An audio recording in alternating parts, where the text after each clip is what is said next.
ज्येष्ठ नेते शरद पवार यांची राष्ट्रवादी एनडीए सोबत जाणार का असा प्रश्न गेल्या काही दिवसांपासून राजकीय वर्तुळात सातत्यानं चर्चेला जातोय। त्याला कारणही तसंच होतं।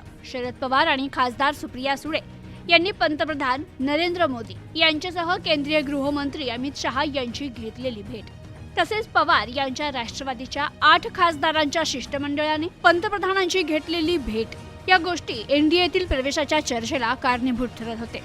मात्र आता स्वतः शरद पवार यांनी या चर्चेला पूर्णविराम दिलाय। मुंबईत पक्षाच्या जिल्हाध्यक्षांची बैठक पार पडली। विदर्भ, पश्चिम महाराष्ट्र, उत्तर महाराष्ट्र आणि मराठवाड्यातील जिल्ह्यांचा या बैठकीत पवारांनी आढावा घेतला। बैठकीत पक्ष एनडीए सोबत जाणार का असा सवाल काही जिल्हाध्यक्षांनी पवार यांना केला। दरम्यान आपण विरोधातच आहोत, कोणीही संभ्रमात राहू नये असं म्हणत पवार यांनी या प्रश्नाला पूर्णविराम दिला। तर पवारांनी केलेल्या या विधानावर खासदार सुप्रिया सुळे यांनी मात्र थेट प्रतिक्रिया द्यायला टाळलंय। दुसरीकडे पवार यांच्या एनडीए प्रवेशाबद्दल भाजप संभ्रम निर्माण करत असल्याचं आणि पवार मविया सोबतच राहणार असल्याचा दावा ठाकरे सेनेच्या राऊत यांनी केला।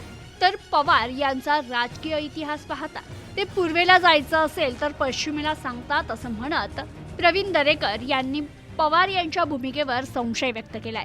मुळात जिल्हाध्यक्षांच्या बैठकीत शरद पवार यांनी दिलेल्या स्पष्ट संदेशामुळे पवारांची राष्ट्रवादी एनडीए सोबत जाणार असल्याच्या चर्चेला आता ब्रेक लागलाय। Bureau report, news today 24।